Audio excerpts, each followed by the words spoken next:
You may be aware of what a women's health physio is. Usually this is a practitioner that we are referred to during pregnancy and postpartum. But what I didn't realize until very recently is that there is actually so much that we can do in terms of physiotherapy, self-practice, and self-care to support those who are trying to conceive, and especially if you're experiencing menstrual problems or menstrual irregularities. Welcome to the In Your Element Fertility Podcast. I'm Jennifer Edmonds. I'm a yoga teacher, Pilates instructor, meditation and breathwork coach. And for the last 15 years, I've been helping women on their journeys to motherhood and beyond. This is the podcast that blends both science and spirit with everything you need to know as you navigate your fertility journey. If you're looking for a way to support your physical health, your mental health, reduce anxiety, and reclaim some joy back into your life to make the process of trying to conceive feel easier, then you've come to the right place. I'll show you how to apply the latest scientific research along with your energy and mindset to provide you with all the tools you need as you're trying to conceive. This is the In Your Element Fertility Podcast. Hello, welcome back to another episode of the In Your Element Fertility Podcast. Now, as I am recording this, I am in planning for season 2 of the podcast, which is coming up in a couple of months. So this is actually going to be the second last episode of season 1. And it has been an awesome project to work on. And I so appreciate all of your feedback, your comments, your questions. Please keep them coming through. And if there is anything that you want to see on the podcast in future months, let me know. Now, today's episode is a really important one. Now, I didn't really know this until I met Emily, but she's a women's health physio and she speaks very openly about the ways in which a lot of manual therapies and physical adjustments, practices that we can do in ourselves and at home are actually incredibly beneficial for those who are trying to conceive. And I always thought that women's health physios were someone that you needed to see if you had pain during pregnancy or if you had any complications postpartum. But Emily completely changed my way of thinking on this. And I think you're going to get a lot out of this conversation. So let's hear from Emily. Emily, welcome to the podcast. Thank you so much for being here today. It is the second week of January. And we are recording this between Sydney and Florida, which is very cool. How are you doing?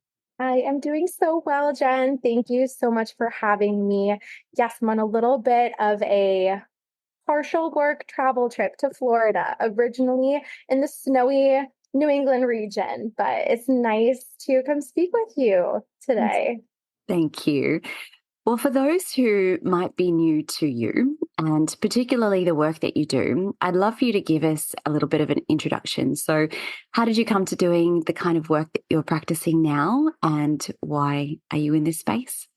Oh boy, I love this question, and I always try to keep it as concise as possible, but I can become a little bit of a chatty Cathy. So my name is Emily Everton. I am a women's health physical therapist. I specialize in orthopedic and pelvic floor physical therapy.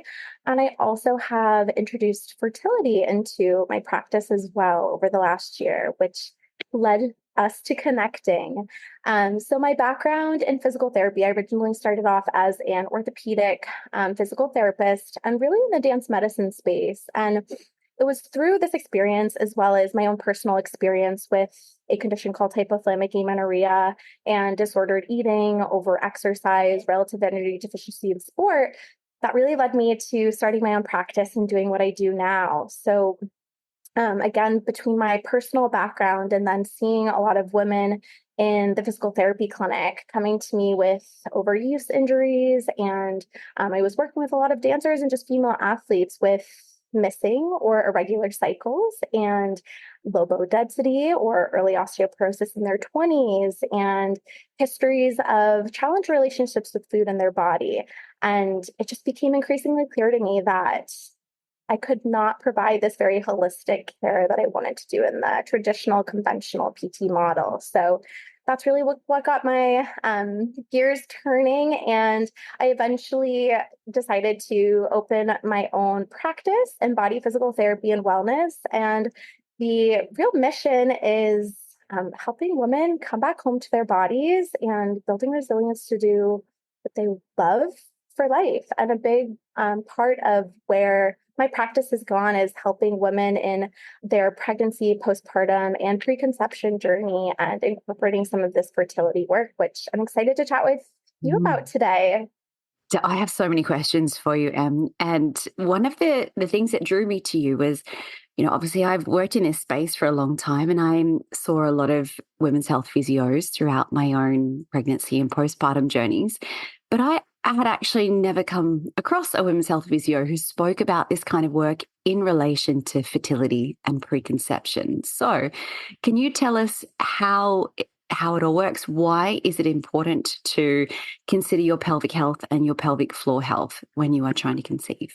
I mean, I think from a very foundational level, when we think of conception, we think of intimacy and sexual intercourse. And our pelvic floor is this receiving area for sexual intimacy. So, from the very basic underpinnings from conception, we're thinking of the pelvic floor. And so many women struggle with pain with sexual intercourse. And if pain is coming into the picture, that makes it really hard from the get-go in terms of, conception and fertility. So thinking of the pelvic floor as it relates, in that area is one thing. And then additionally, when we think of the pelvic floor, I think oftentimes it's easy to think of it as just this isolated group of muscles lying within the pelvic cavity, but it's so much more expansive than that. And so many other areas are connected in with the pelvic floor. And then when we're also thinking of the pelvic organs, our reproductive organs, and how we can impact those from a manual therapy and a movement perspective, this is how it really all comes together in the fertility space. Mm. And I think we'll go into a little bit more detail about the pelvic floor a little bit later because it's so fascinating the way it connects to so many other parts of the body in ways that we don't even realize. But can we start with the reason that you got into this particular side of work? And you mentioned hypothalamic amenorrhea and those who have missing periods. Can you talk a little bit about how your work can improve people who are experiencing those kind of symptoms? Absolutely. So I hadn't mentioned this in the introduction, but I also do women's health coaching, and this is a virtual care that I provide, and primarily for women with missing periods or very irregular periods. And hypothalamic amenorrhea is primarily the condition that the women that I'm supporting are experiencing. So I'll just give a quick intro into that too. So amenorrhea is the absence of menstrual periods, and the hypothalamus is an area within our brains, plays a lot of roles, essentially acts as a control center, releases hormones, helps maintain homeostasis. So HA is a condition characterized by missing periods and ovulation due to changes with the messaging from the hypothalamus. And this happens typically due to a mixture of psychological stress, excess exercise, or undereating. And it essentially, the process stops at the hypothalamus, and we see a downregulation of the hormonal cascade. So the work that I do and how this supports women on their fertility journeys is I'm helping them to restore ovulation because they are no longer ovulating with these missing cycles, and then regulating their cycles, getting their hormones back on track, and helping them to conceive as that if that is a goal of theirs. I actually have worked with women in a hybrid type model where we're doing some virtual work and the in-person hands-on work. And this was a woman who was also experiencing pelvic floor dysfunction and also just doing some of the work that we're going to talk about in terms of the ovarian and the uterine mobilizations to help bring blood flow and tissue oxygenation to these organs and to the tissues. Something that we spoke about the first time that we connected was this idea of these problems that we see happening in our body. So we perceive them as problems, or something's not working, or something's not going the way it's meant to. But I love the way that you reframe that and say that it's actually the way your body is telling you that something needs to change or something needs attention. Mm-hmm. So how do you get your patients to help look at their bodies in that way? Absolutely. This is a message that I think is so important for all women to hear, especially when we're on our fertility journeys and if we are battling or, approaching some fertility concerns. I think it's really common for women to feel like their body is broken. And I always like to bring this message in that your body is not broken. It's just trying to give us a little bit of a whisper, giving us a little bit of a nudge. That's something, it needs a little bit more nourishment, or, there's something going on under the hood. So for a lot of the women that I work with, I really relay this message of the body's not broken, because HA is your body working exactly as it's supposed to. For some reason, your body isn't feeling safe, whether that's over exercise, under eating, psychological stress, a mixture of all of these things. So how can we bring that safety back to your body? How can we allow your body to feel safe enough to ovulate, to menstruate, and to have this become a regular thing? And when we think about ovulation, it's a very energy expensive event.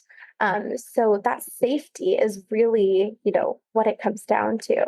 Mm. The safety part is huge. And I think when you have been on a journey where you've been struggling to conceive for some time, it's something that your body really struggles with. I have so many students who will say things like, I've had a regular cycle for years and years. And then as soon as we started having trouble trying to conceive, that's where my cycle went out the window. My ovulation was irregular. My luteal phase was short.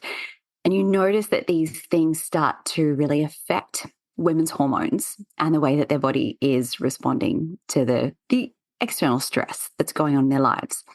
So can you explain to us how the nervous system works in all of this and how it relates to fertility?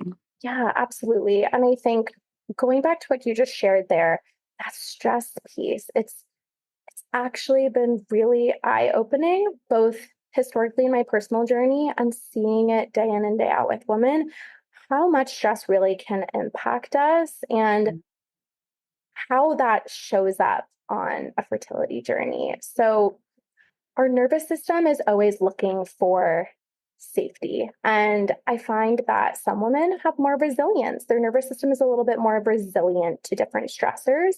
And sometimes our resilience is a little bit challenged. So when I work on nervous system work with my clients, a lot of it looks like, of course, we think of the general like vagus nerve work and deep breathing and how can we bring this sense of calm and safety to our bodies.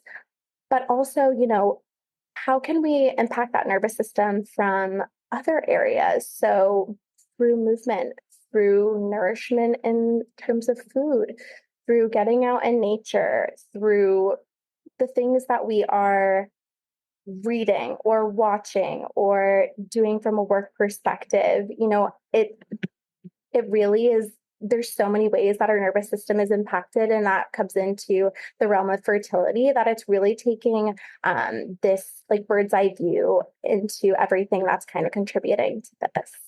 Mm. So when you are dysregulated, so your nervous system is struggling to find these signals of safety, how does that then impact on a woman's ability to conceive? And how can some of the practices that you do and that I do help that? Yeah, so from a hormonal standpoint, we know that stress hormones like cortisol, adrenaline, insulin, these things are going to impact because they are top tier hormones, as I like to call them. So they actually do impact just hormonal regulation and what hormones are being released, which can in turn impact our menstrual cycles, our ovulation. It can lengthen out our cycles. It can delay ovulation. It can shorten our luteal phases. It can lead to symptoms like spotting in our menstrual cycle. So that is one way that that's going to show up. Additionally, in my role as a pelvic floor PT, what I see is that when we have an upregulated nervous system, this can really be contributing to things like increased tension, tightness, pain in the pelvic floor. If we think about stress and say day-to-day work stress, our shoulders start to come up towards our ears, we experience more tension. Oftentimes, we're also creating more tension in that pelvic floor region too. So this upregulated nervous system can actually impact the tension within the pelvic floor muscles. And as we talked about a little bit earlier, that's going to impact our ability to receive and engage in sexual intimacy as well. Definitely. And the connection between the pelvic floor and external stresses is really remarkable. And I know for a lot of people who go and seek treatment from a women's health physio, a huge, you can tell me what kind of percentages or perhaps what you see, but so many of them who will have jaw issues, jaw pain, grinding, clenching their jaw Mhm. at nighttime, and that impacts pelvic floor. Can you explain how that happens and how that works? Absolutely. So I would say at least like 90% of the women that I support who are coming to me with pelvic floor, hate to use the word dysfunction, but some type of pelvic floor concern, and especially increased tension in the pelvic floor, are also experiencing increased tension in their jaw or Mhm. some type of TMJ pain. And so there's actually been research that has shown this correlation between stress or being presented with a stress or threat and increased activity in the pelvic floor muscles and our upper trap muscles. So that upper trapezius is if you take your hand and kind of put it over on top of like your shoulder, between your shoulder and your neck, that big muscle that gets really tight in a lot of us, it connects up into like right at the base of our skull and through our neck, and can be connected. It can be coming into play with some of the jaw tension as well. It's Mm. one thing that I really have women become aware of when I'm working with them, because a lot of times when we're feeling stressed, we tend to clench our jaw and get more tension in those muscles. So I think a lot of times it starts with that awareness. Can we bring some softness into the jaw muscles? And that oftentimes is going to directly correlate with releasing some of that tension in the pelvic floor Mm. as well. Yeah, definitely. And are there particular exercises that you can give people in the moment where they say, okay, I can see now I'm clenching my jaw. I can feel that tension coming into my shoulders. Likely I'm tensing up my lower abdomen and my pelvic floor as well. What are some simple things you can do in the moment to release that? Yes.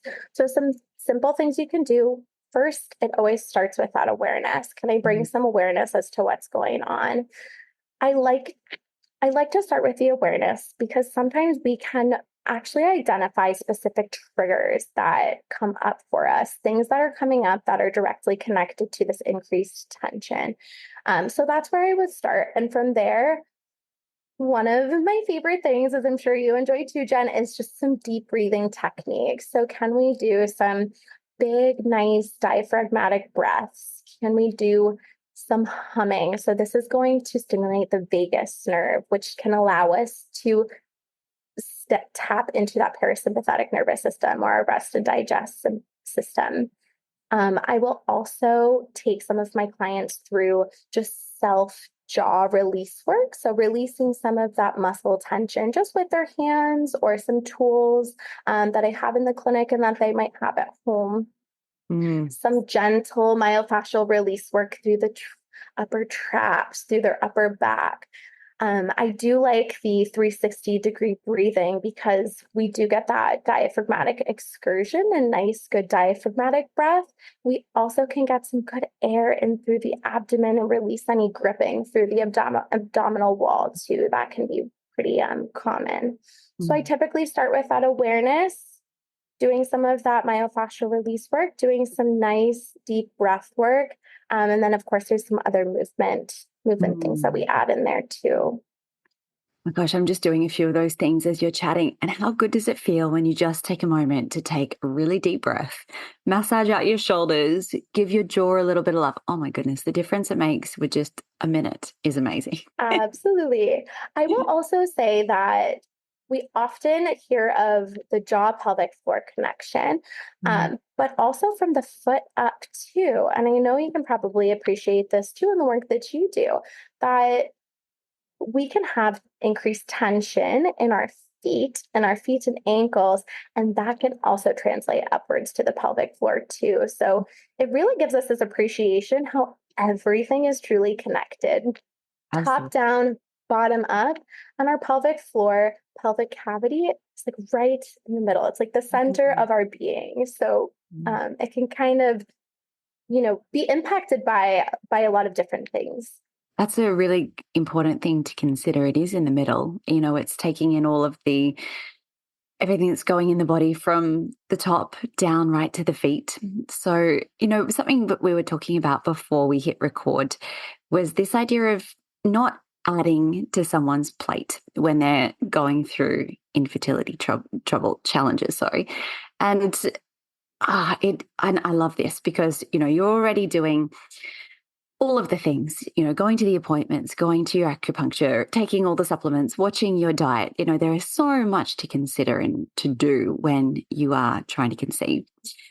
But this idea of taking things off someone's plate is what I love. And, you know, people might look at pelvic health as something else they have to do, but it's your body. You are in your body. Your pelvic floor is there. Your womb, your pelvis is there. It's not something that you need to add to your plate because it's a part of you.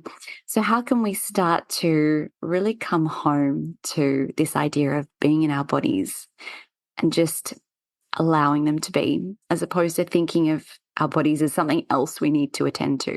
Oh, so beautiful. And I love that term, coming home to our bodies. It is something that I share all the time with women because I think just in our society as a whole, there is so much messaging that takes us outside of our bodies. And so, especially when we're on a fertility journey, Hmm.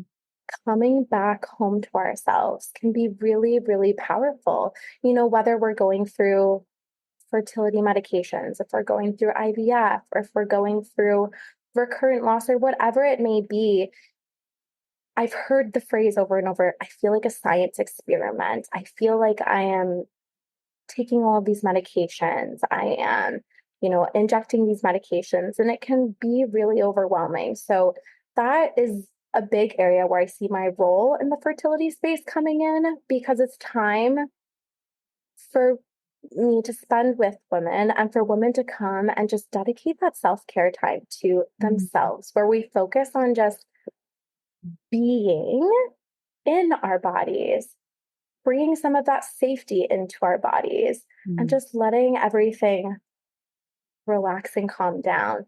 Um, Many of the women that I work with are coming to me having also working with other fertility providers and, have a wider spread fertility team.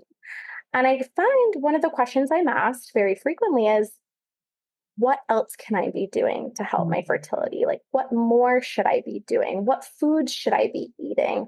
Should I be exercising more? And oftentimes I meet them with the answer, or I offer up, where can we do less? Where can we take some away and just bring some gentleness into this journey?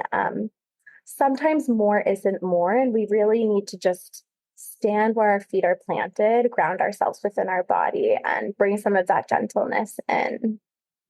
Mm. Oh, I love that. Where can we do less? More is not more. So it's just what everyone needs to hear, I think. But it is so much harder to do than we might realize. It's hard to stop doing all of the things because it feels like if we relinquish control, things will get away from us and we won't be able to have what we want. But sometimes being able to just say, that's enough is the best thing we can do. So thank you for that. And I think too that that sense of control, that is what I work with a lot of women on as well in terms of the coaching. Like I shared, a lot of the women I'm working with are coming from this place of having hypothalamic amenorrhea, so completely missing periods, and do have a history of disordered eating or overexercise or under eating. And a lot of that control aspect comes into play. But when we think of this control aspect, typically our body senses this as like a protection mechanism. And what are we protecting ourselves from? And it makes it a little bit harder to step into that place of safety and nervous system down regulation, tapping into that parasympathetic nervous system. And as we shared, that has a physiological response on our bodies as well. If we're stuck in this control, stress, fight or flight state, it literally has a physiological response. We have a physiological response to that from a hormonal standpoint. So I always want to make sure that when I'm sharing, where can we bring less? Where can we not think of more? That I'm not dismissing that we really just want to do everything we can to hold that baby in our arms and to get pregnant. So in no way am I dismissing that, but it all comes back to this sense of safety so that we can really set the stage both inside our bodies and outside to help us on our fertility journey. That's said so beautifully. When we're talking about fertility treatments and particularly IVF, it is so invasive. There's so much, like you said, that makes us feel like a science experiment. How does this impact the pelvic floor physically, and what can we do to help support that? Yeah, so when we're talking about IVF specifically, between injections and egg retrieval and transfer, it is fairly invasive. And oftentimes, what we can see is a response from the pelvic floor to almost tension up and guard up. And I often hear that women experience a lot of tension through their pelvic floor and through their hips and through their abdomen. They may experience more bloating or discomfort and just, fluid retention. So, ways that we can support the pelvic floor throughout IVF is really I'm going to bring in some diaphragmatic breathing again, some down regulation, and then also some gentle movement and ways to bring blood flow, tissue oxygenation, and to just get a relaxation through that area. So, it's going to look different for every woman, but this can be a mixture of hands-on techniques, some gentle stretching, some gentle release work, and some gentle movement just to get a little bit of that mobility through the area. But the place that I start very often with women is just connecting to the breath and really just having that mind body connection and a good 360 breath where we're getting that rib cage expansion and that diaphragmatic excursion. Our diaphragm and our pelvic floor are so intricately connected. We have this ascent and descent of those muscles together throughout the breath. So that's typically where we are starting. I know it's always, you don't think about breathing as a connected part to your pelvic floor, but your diaphragm is one of your core muscles. It sits at the top and supports that whole cylinder. So are these sorts of practices that you like to get women to do during procedures or kind of in between or afterwards? Yeah, so it really depends on the individual woman that I'm working with and their experience, of course. So from just like a gentle movement perspective, I do think we can bring some gentle movement in throughout. Every woman's going to be a little bit different after transfer and what they're comfortable with, and giving our body that rest is definitely very important. From a hands-on standpoint, so with some of like the Mercier therapy that we've talked about and some of the mobilizations, that's a different story. And there are set times where we're bringing in some of this hands-on work and other times where we're going to be more hands-off and really just focusing on the breath work and the gentle movement, gentle stretching and mobility. So it really is going to depend on the individual in front of me, the individual woman's experience. And I also like to bring a lot of that intuition too. First and foremost, of course, making sure that we are maintaining safety throughout the IVF experience, but also bringing in a little bit of that intuition. Some women are going to feel up for doing a little bit more of that gentle movement, and some women just really want to honor that time for rest. You mentioned the Mercier therapy, and it isn't huge in a lot of parts of the world, especially not in Australia. I wish that it was. And can you tell us what it is and how can it help people who are struggling to conceive? Yes, of course. Do you have any Mercier therapy trained providers in There are a Australia? few. It's not always called Mercier therapy, but there are other abdominal massage trained therapists around. Though exact Mercier therapy, I don't actually know. I don't think there might be. Perhaps Yeah. there are, but they're not obvious. There are a variety of different techniques. So Mercier therapy is a deep pelvic organ visceral mobilization technique. And so we are addressing the actual reproductive organs themselves, the uterus and the ovaries. And then we're also assessing and addressing the surrounding region. So the hips, the pelvic cavity surrounding the pelvis, the lower back, the abdominal wall. And so the premise of this is to, one, perform an assessment and see what we're finding, but also to promote blood flow, tissue oxygenation, and improve mobility of these organs. There are a variety of conditions, histories that can contribute to perhaps these organs not, moving as freely as they could be, or something that is, inhibiting blood flow or increased inflammation in the area. So the Mercier therapy is aimed at, restoring this mobility and actually doing hands-on work to address those reproductive organs themselves. And what is it physically like when you go and have this kind of therapy? Is it deep tissue work? Is it painful? How long does it take normally? So it's all external. There's no internal work. It is a bit of a deeper procedure compared to some other abdominal therapy, massage work. And so the shared fertility journey program, which Dr. Jennifer Mercier, she is the founder of the Mercier therapy technique. So with this specific program, if someone is coming specifically for fertility considerations, because Mercier therapy is very beneficial for women who, say, have pelvic pain, menstrual cycle irregularities, and things separate from just working on conception. But this requires 6 sessions of 1-hour treatment sessions with the Mercier therapy. And so we start with a consultation. So when one comes in, we do a very thorough intake, and then we're doing a physical assessment. What is the position of the uterus? How is the uterus moving? And what about how? Similar with the ovaries as well. Is there any pain with some of the work that we're doing? And then moving into treatment, it is a fairly deep mobilization technique. So I do share with women to expect a little bit of soreness after the work that we do, because we are getting quite deep to access the uterus itself. So it feels almost as if a little bit of bruising or soreness to the lower abdomen region. And we do 15 mobilizations to the uterus, and then we also go through 10 different mobilizations to the ovaries as well. So it is seen as of course, less invasive technique, but there can be a little bit of soreness that's associated with it.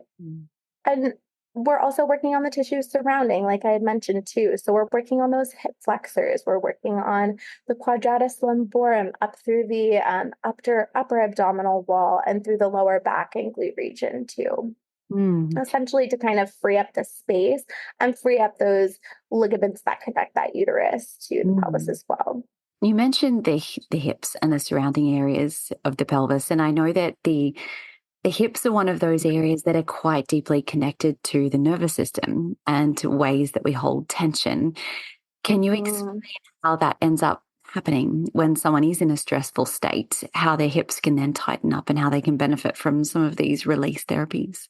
Yeah, so I think a common thing that we hear is like our psoas muscle can be a source of tension and hold on to stress as well. So just, like we talked about the jaw and the jaw muscles and that upper trap muscle and the pelvic floor, we tend to see tension patterns that can occur in the hips as well. And, this could be for a variety of reasons, but working on addressing the nervous system with some of the techniques that we've already talked about. So breath work and, tapping into that vagus nerve, doing some of the humming, really bringing safety back to our bodies can be extremely effective. With some of the hands-on work or, myofascial release work. So using like a courageous ball or some type of balls for the work to do on your own can be really helpful. And then following that up with restorative movement, that's also going to bring blood flow to the area and keep those hips open is really helpful. What I see sometimes is we put this big emphasis on the release work and releasing tension, but especially with the nervous system at play too, we see this tension oftentimes because our body doesn't feel safe and it's storing tension in a certain muscle group. So following up release work with movement is really, really helpful to make sure that we're not just getting really tight again. That's a really good point, isn't it? You do all these lovely release exercises and then you wonder why 10 minutes later you're back as tight as ever. And it's because the body hasn't then integrated that movement with that safety. And gosh, that's such a Mhm. good point. Thank you. Yeah, our nervous system is typically always trying to protect us. Our body wants to protect. So let's take a knee injury or, an injury anywhere else in the body.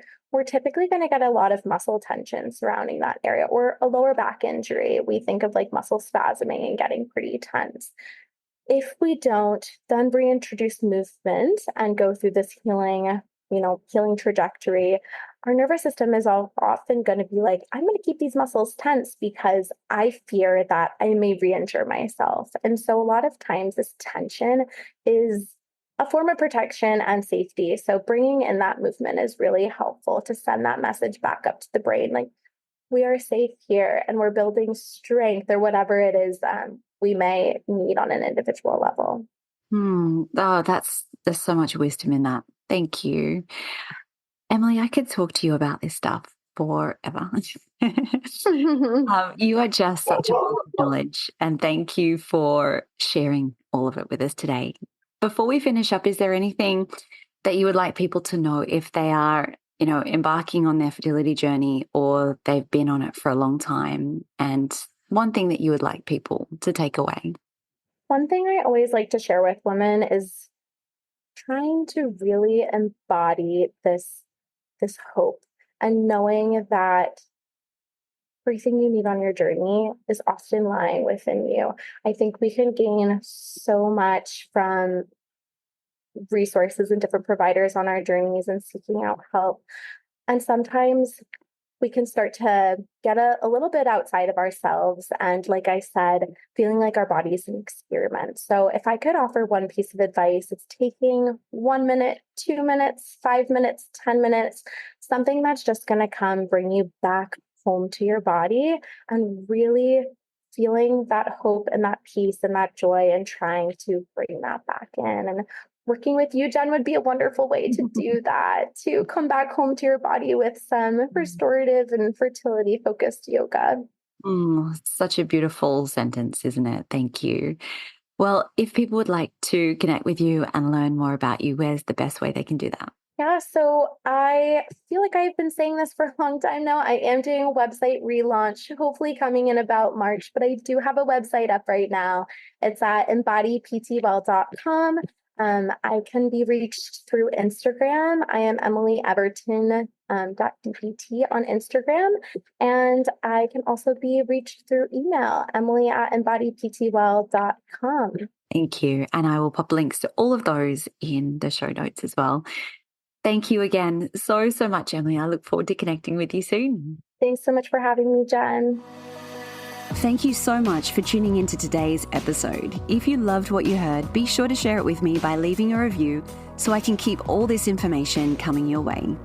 If you aren't already following me on social media, check the links below in the show notes to join me for more daily tips to support your fertility journey. And don't forget to visit my website to learn more about how the beautiful practices of yoga, meditation, and breathwork can support you as you're trying to conceive. Until next time, sending you all my love.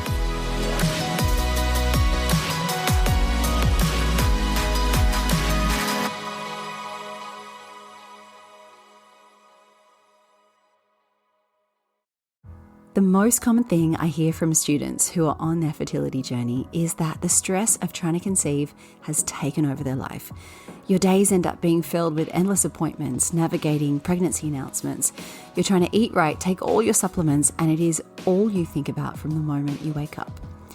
I designed the Element Fertility Yoga course to support your body, your mind, and your mental health in 3 important ways: to synchronize your hormones, increase circulation and blood flow, and to help regulate your nervous system.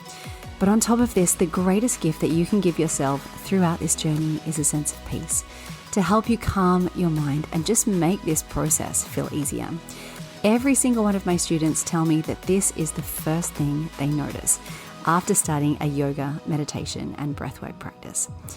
But on top of this, you have the amazing benefit of actually supporting and increasing your fertility. Studies have shown that those participating in mind-body programs as they're trying to conceive have success rates 3 times greater than those who don't. The course I've designed walks you through natural conception as well as fertility treatments and IVF cycles. And the best part is you can work through it at your own pace in the comfort of your home. The practices start from just 10 minutes per day. To learn more, visit elementpilatesyoga.com or see the link in the show notes.